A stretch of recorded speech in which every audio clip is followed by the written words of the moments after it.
আজ হচ্ছে আমার কাজিনসের রিসেপশন, তাই এই পিকক ব্লু কালার শাড়িটা পরবো। তাই শাড়িটা প্রথমেই বের করে নিলাম, আর এই জুতো চোরাটা আর পিকক ব্লু কালার শাড়িটা নতুন নিয়েছি। অবশ্যই কিন্তু তোমরা আমাকে কমেন্টে জানাবা এই জুতো জোড়া আর শাড়িটা কেমন হয়েছে। আসলে এই প্রোগ্রামটা আমি গত মাসে খেয়েছি, কিন্তু ব্লগ আর রিলস দিতে আমার অনেক দেরি হচ্ছে, কারণ আমি তোমাদেরকে বলেছি ব্যস্ততার কারণে আমি টাইমলি ব্লগ আর রিলস দিতে পারছি না। তো এর মধ্যে তোমরা আমাকে অনেকে মেসেঞ্জারে নক করেছো যে কেন আমি ব্লগ আর রিলস দিচ্ছি না, কারণ এটাই একটু ব্যস্ত। এর জন্য তোমাদের কাছে আমি খুবই আন্তরিকভাবে দুঃখিত। এর মধ্যে আমি রেডিও হয়ে গিয়েছি এবং বের হয়েছি। এখান থেকে সোজা চলে যাব সেলিব্রেশন কনভেনশন সেন্টারে। তো সেন্টারে চলে এসেছি, এক এক করে সবার সাথে দেখা করছি। তো আমার যে ক্লোজ কাজিন, তো ওরা এখন আসেনি, ওদের আগে আমি চলে এসেছি। আর আমার খুব ইচ্ছে ছিল যেন সবার আগে আগে আসতে পারি, তো সেটাই হয়েছে। আর এ হচ্ছে কনে। ফার্স্টে এসেই ওদের সাথে ফুটেজ তুলে নিলাম। আর এটা হচ্ছে আমার কাজিন, আর এই হচ্ছে আমার মামা আমার ছেলের সাথে ছবি তুলছে। আগে আসার কথা কেন বললাম, আসতে অনেক লেট হওয়ার একটাই কারণ সাজুগুজু করতে দেরি হয়। আমাদের মেয়েদের যে কেন রেডি হতে এত দেরি হয় বুঝি না, আর কারাই বা এত তাড়াতাড়ি কিভাবে রেডি হয় সেটাও বুঝতে পারি না। আর সবসময় পার্লারে যেতে ভালো লাগে।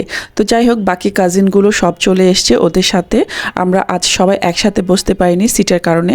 তো কিছু সংখ্যক কাজিন আর আমার খালামণিরা আমরা এই টেবিলে বসেছি, বাকি কাজিনসরা ওরা নিচের ফ্লোরে টেবিলে বসেছে। তো এখন খাওয়া দাওয়া শেষে সবার সাথে আমরা দেখা করছি আর ছবি তুলছি। এটা হচ্ছে ওই কাজিন, ডিসেম্বর মাসে বিয়ে খেয়েছিলাম, নতুন বউ, আর ওই যে আমার কাজিন। আর পাশেরটা হচ্ছে ওরই বড় ভাইয়ের ওয়াইফ আর বড় ভাই, আর বাকি সব আমরা কাজিন। আর এ হচ্ছে আমার আরেক কাজিন, যেটা নাকি কিছুদিন আগে ইটালি থেকে এসেছে। তো এসে আমাদেরকে প্রচন্ড রকমের একটা সারপ্রাইজ দিয়েছে। আর ছোটটা ওর ছেলে, এটা আর আমার ছেলেকে তো তোমরা চিনোই। তো সবাই মিলে আমরা কত যে ছবি তুলেছি যার কোনো হিসেব নেই।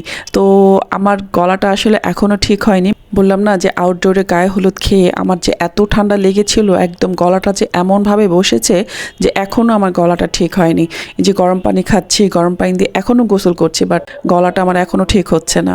আর এই ভাঙা গলায় ব্লগের ভয়েস দিতেও ভালো লাগে না। আর আমার সুইট ভিউয়ার্সরা যে আমাকে কমেন্ট করেছো, মানে মেসেঞ্জারে মেসেজ করেছো যে আমি কেন ব্লগ দিচ্ছি না, তোমাদেরকে অসংখ্য ধন্যবাদ। আমার প্রাণ ঢালা অভিনন্দন তোমাদের কাছে রইল, কারণ তোমরা মনে করে যে মেসেজ করেছো, এটা আমার জন্য অনেক। আর মাঝে মাঝে কোনো রিসেপশনে বা কোথাও গেলে তোমাদের সাথে দেখা হয়, যখন তোমরা আমার কাছে আসো যে আমি রুবিস ব্লগের রুবি কিনা, এটা শুনতে এবং মানে তোমাদের সাথে কথা বলতে আমার ভীষণ ভালো লাগে। যাই হোক, খাওয়া দাওয়া, ছবি তোলা, দেখা করা সবকিছু কমপ্লিট, এখন হচ্ছে বাড়ি যাওয়ার পালা। তো আমার ব্লগখানা তোমাদের কাছে কেমন লাগছে অবশ্যই কিন্তু তোমরা আমাকে কমেন্টে জানাবা। অনেকে শুধু নীরব ভিউয়ার্সই আছো যারা কিনা শুধু দেখে যাও, কমেন্ট করো না, লাইক দাও না, সেটা কিন্তু ঠিক না।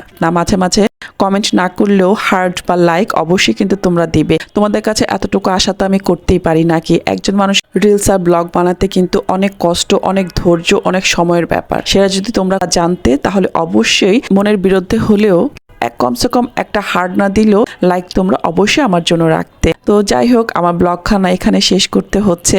আর এই আশাটুকু রেখে আজকে ব্লগটা রাখছি যে তোমরা ভালো থেকো। সামনে রমজান মাস, সবাইকে রমজানের শুভেচ্ছা রইল। সবাই আমরা যেন ভালোভাবে রমজানগুলো কমপ্লিট করতে পারি, আর নামাজ কোরআন তো অবশ্যই। তাহলে আজ এখানে রাখছি। আমার সব ভিউয়ার্সদের আমার পক্ষ থেকে রমজানের মোবারক।